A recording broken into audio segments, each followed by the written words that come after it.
Welcome to We Know Marketing, We Promise, the podcast where strategy meets conversation. We're Naoma and Kelsie, two agency owners who live and breathe branding and marketing. We're here to share real stories, smart strategies, and fresh ideas to help you build a brand that actually works. So grab a seat and your favorite drink and let's dive in. Welcome back. We are talking about the mental hurdles. I would say if you're wanting to become the best person that you can be and get the mental help that you need is start a business because there's no running away from them. Yeah, and you realize that you are your biggest problem and you can't run away from yourself. And so you have to deal with yourself. And you have to get really personal with yourself because business is so personal. And so I don't know how you can push through the things you have to push through, which I guess is what we're going to talk about today, without self-examination, without growth, without counseling, without books, without support from family and friends and mentors and business coaches and peers that are also doing businesses. Like, I don't think you can do it without all those things. No, you can't. I don't think. Yeah. Or maybe, are you happy if you are doing all of it? Yeah, maybe. Like, I don't know. It's hard. So yeah, let's talk about like year one, biggest hurdle that I had to get over to get through the first year of business. That was so long ago. I can't even think about year one. But what comes to your mind? Maybe it'll jog my memory. My first thing was getting used to people telling me no. So when I first started my business the first year, I was going into businesses all the time with a one-sheeter and I was selling them on my social media services. I got told no so much and I would go home and cry and I would be just completely, demolished. And my dad was like, Kelsie, you have to get used to people saying no to you because if you're going to run your own business, people are going to say no. And you have to figure out how to keep getting it back out there, especially in the beginning stages of a business. So that was the first thing, was like, I have to be okay with people not hiring me and rejection. I have to be okay with getting rejected. I'm not for everyone. And that is okay. And that's a good thing. So business, the mental hurdle for me, number one, and I started to love it after that. Me and my dad had this like come to Jesus moment about people rejecting me. And after that, I was like, that's my motivator. I'm at least going to get 2 yeses today before I quit for the day. And like, that was kind of what drove me. Yeah. And then I started talking about my business and like everywhere. Like I would be just hanging out at the pool or I would be at a restaurant and someone would ask me like, get to know someone. And I would actually share that I run my own, at the time it was a marketing consulting agency or whatever it was. I never called it an agency. But that I did marketing on the side or whatever. So it gave me the confidence to kind of like keep talking about it. So overcoming rejection, which I'm still overcoming that. Yeah. My gosh. Pursuing the no is maybe what you were really trying to do once you were okay with it. Yeah. The growth in that now is like, I want to work with clients that align with me and are an ideal customer. And like back then you have to just get clients to make money. Yeah. So now you also don't know really how, like, what you're super good at, what you're right. Like you kind of know, but not really. Yeah, that's very true. Let's see, the first year of business, this was 2018. So I'm trying to think through, feedback, because getting feedback, like you had a hard time. I had getting negative feedback from people. It wasn't negative. It was just like, they would be like, I don't like it. And I would be like, well, but why not? And then them not being able to explain to me why they did not like a logo or why they did not like a look or why they thought my idea was bad. They couldn't explain it besides saying, I don't like it. And that would drive me crazy. And that actually drove me crazy for multiple years. And that's how I finally found strategy. Yeah. Because I was like, okay, I hate this. Let's figure out how to make it like a common language together. Right. Yeah. But the feedback portion was really hard for not just to accept it, but then to also say like, is this worth taking? Is it needed to be taken?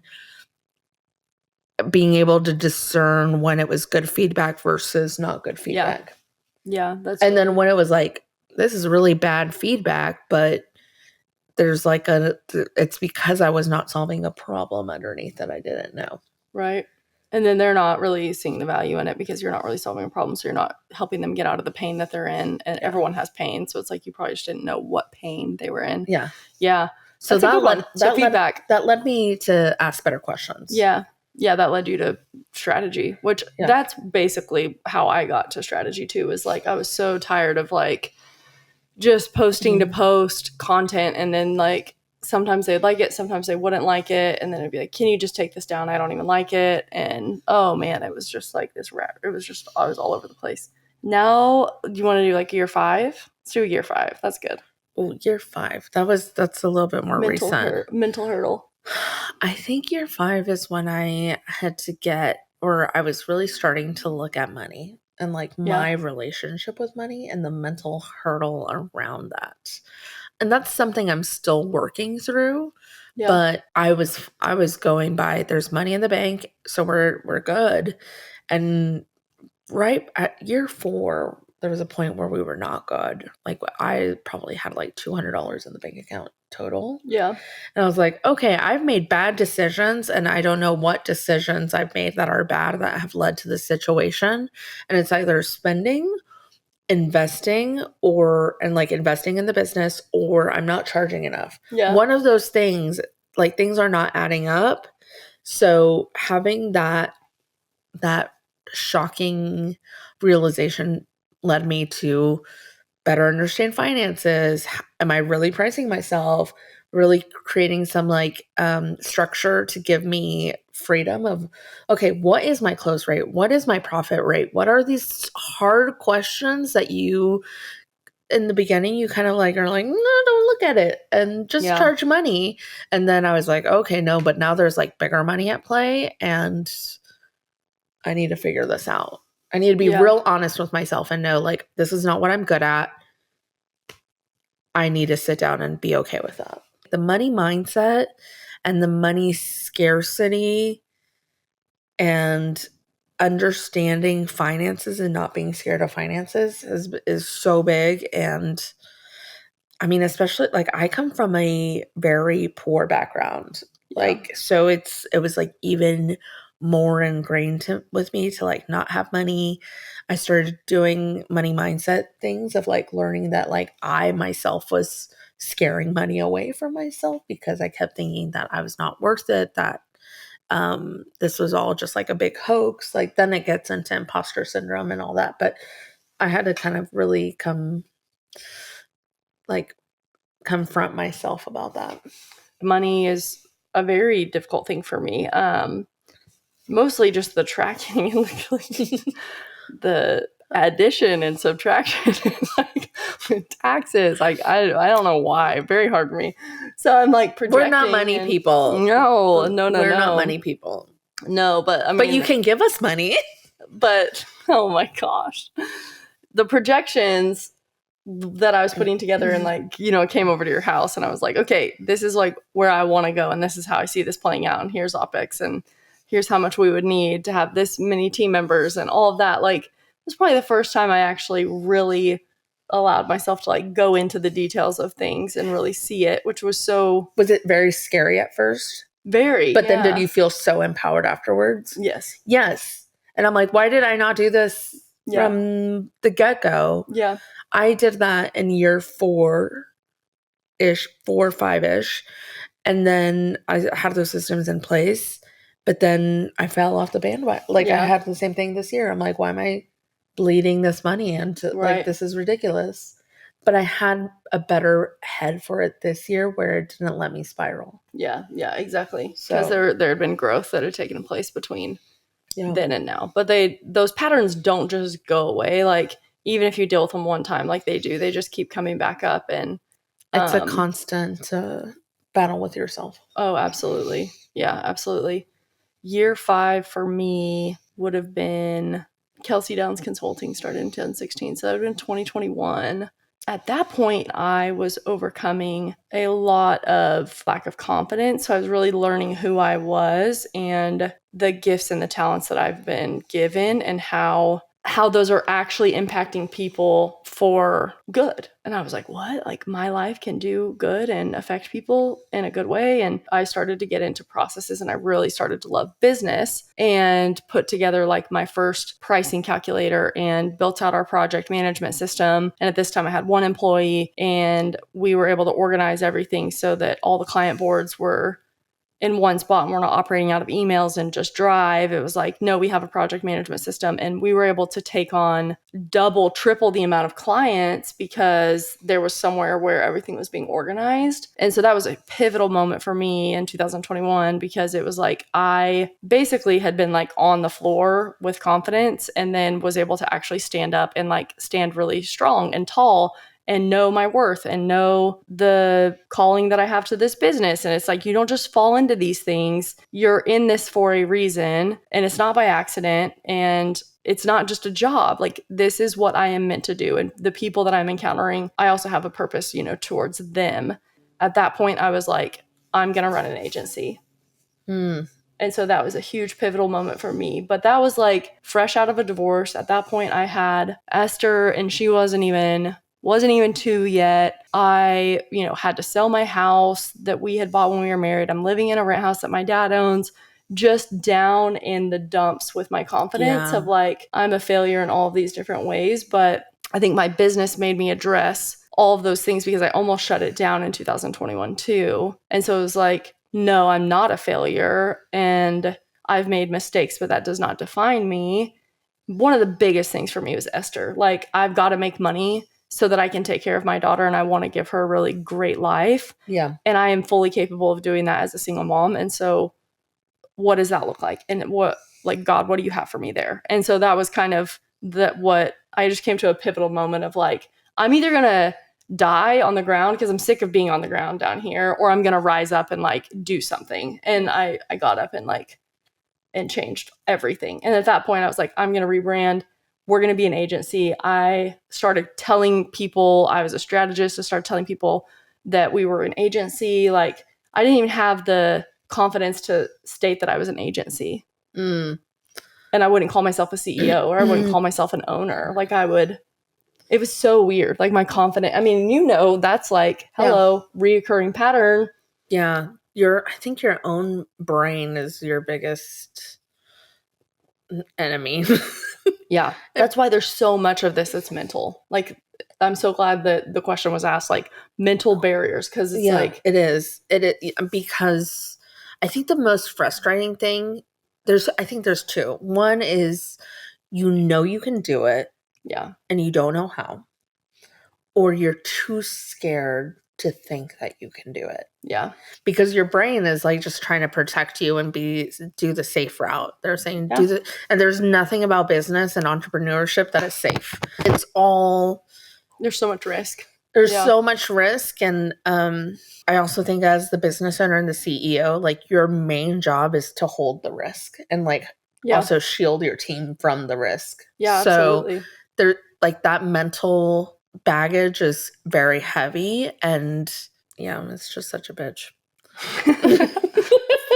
That's the truth. I mean, it is. It is. Okay, so then the most recent mental barrier that we've overcome, and then so one that I'm struggling with right now, and there we go. Here we go. Totally vulnerable. That's what I was going to say. I probably just need to bring up something I'm like currently struggling with. Yeah, I'm currently struggling with.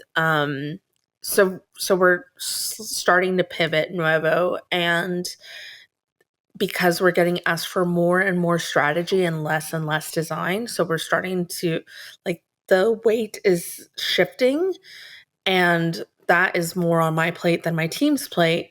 But that means that we're starting to become a different type of business than what we've told people we are, right? Yeah. So I used to say, I own a design studio.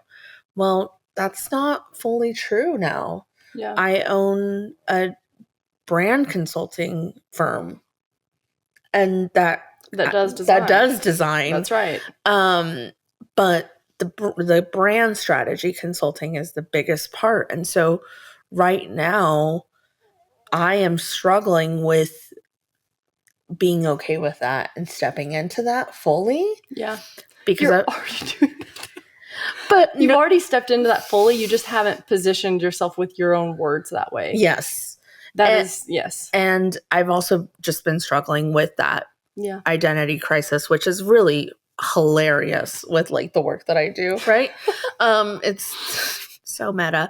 But I was getting feedback from a group of peers actually just yesterday, and somebody said she looked at me and she's like, the problem is that you're not a designer anymore. You're a No. business consultant. Yeah. Actually. Yeah. Like you think about brand as a business because that's what it is. Yes.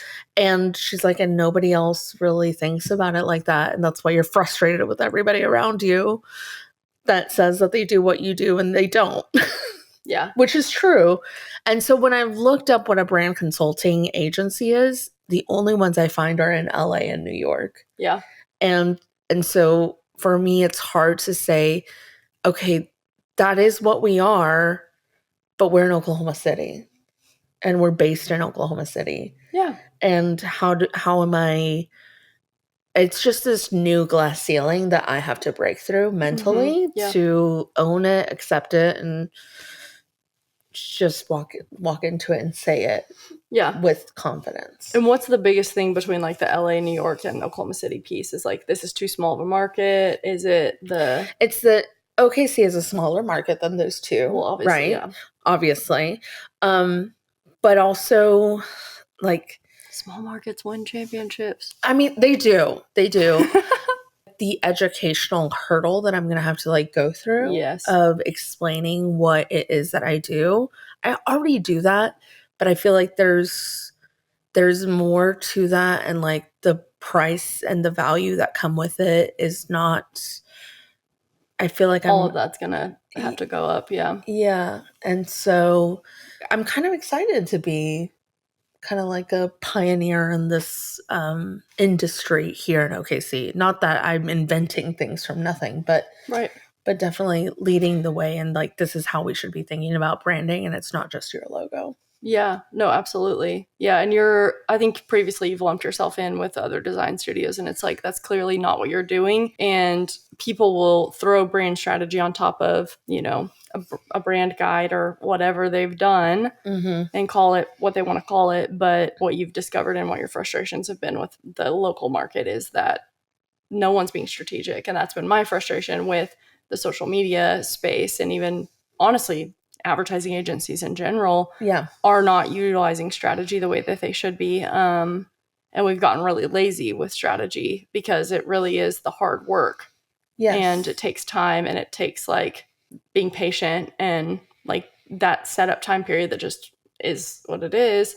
So it's interesting because I do feel like you have educated people on it, but it's like to fully step into that with confidence and to roll over into that and be like, yeah, this is what we do. And it is strategic and all of that. I feel that big time here because that's the same thing. Like, I don't have anyone in Oklahoma City that's competing with me on strategically building brands through social media. No one's doing that. Like, they're not. And that's what I'm doing. Yeah. And so I see other people doing that in other markets, but it really is hard because no matter what, in these smaller markets, you're going to be lumped into like, I'm a social media management company to some people. Yes. And that's where we get the opportunity and the gift to like really restructure our positioning and messaging and discovery calls and proposal calls to rewire how people are thinking about us. Yeah. And it's hard to do, but then like I literally was talking to someone about this week because of where their prices are at. They are seen as a vendor versus a commodity. Yeah. Oof. And so like the relationship between business and business as a vendor looks so different than business partnering with an expert. Yeah. It looks so different. And yeah, that's where everyone else is going. And Oklahoma City will get there, but we're just a little bit behind on that. Yeah. So I think it's cool that you've discovered that and you're willing to kind of like, okay, what does this path look like? Yeah. I feel like I'm going through my third reinvention of my business. So like the first invention is the start of the business. Right. And then I think in 2020, I had the branding. This is the thing that we do, and like narrowing in. And I think now I'm getting into that third level of reinvention. And every time I hit these walls, I had to do so much deep diving into one, being okay with myself, accepting it, and then so that I can step in with confidence. Yeah. So, yeah, no, absolutely. What's your mental hurdle today? My mental hurdle today would probably be, I don't know. I think your mental hurdle, from what I can see, is that you know what needs to happen in your business. You know what needs to change. You know what needs to be cleaned up, refined, but you're struggling to get everybody through it and get it across the finish line. And because you haven't been able to get it done, you're putting so much more pressure and you're putting yourself down because you don't think that you're equipped to run a business, when you're not realizing that what you're asking the team and what you're doing to your business and what you're trying to do is just this stage of refinement that takes time and is freaking hard. Yeah. And it's not going to change overnight. And it's hard to like sit with that uncomfortableness. Yeah. And I think you're struggling with that uncomfortableness of the growth of, I can almost see that we're there with our processes and our onboarding and for me to turn on the ads, but I know that we're not quite there and I'm frustrated. And I think that's normal. Yeah, that makes sense. But I think that that's your mental load of being okay to being and I think stuck in the middle of the hard part right now. Yeah, and I think my biggest fear is like if I can't sell and I can't grow the business because we do need to do refinement, then we're going to fail and I'm going to have to fire everyone and I'm not going to have a job and I'm going to be homeless. Like, I mean, I can go so far. The spiral happens so fast. I really can. Like, and so if I'm not able to sell, and we're not in a season of being able to sell right now, we are onboarding new clients. So it's not that we're not growing, but like, I can't actively go and sell right now because my team can't handle how fast I want to move. Yeah. And so we have to clean up the processes and refine it. And I know all those things that need to be fixed, but it is not quick at all. No. And so when I think of like revenue goals, and the reason I have the revenue goals is because I know this is how many people's lives we'd be impacting. Like, I want to move there faster, but we can't get there without getting through these things. And so my biggest fear though is that if we work too much on the business and I'm not selling, that we'll fail and we'll lose all of our revenue and we won't be able to pay our bills. Yeah. But I mean, I've lost all my revenue and like not been able to pay my bills before in 2020, and guess what? I'm okay today. You're totally fine. And also, you freaking love sales. Like, and you're so good at it. I would not be concerned about that. I think for you, it's just hard to not be moving at the speed of light. Yeah. And I think everything in my life is like slowing me down. Like, I've hired people intentionally that do not move that fast. Yeah. And I'm putting myself around people that don't move as fast, and my health has made me slow down. So everything around me, I'm just very uncomfortable right now with moving slow. Yeah. That's fair. And I think that's your mental hurdle. I think so too. Of 2025. Yeah. But all mental hurdles are lessons that you really probably need to learn. Yeah. And relearn and relearn and relearn. Like, yeah. Absolutely. Yeah. Anyway, thanks for joining us. Bye. Bye. And that's a wrap on this episode of We Know Marketing, we promise. If you found this helpful, hit subscribe, leave a review, and share it with your business bestie. Want more? Follow us for updates, behind the scenes, and plenty of marketing gems.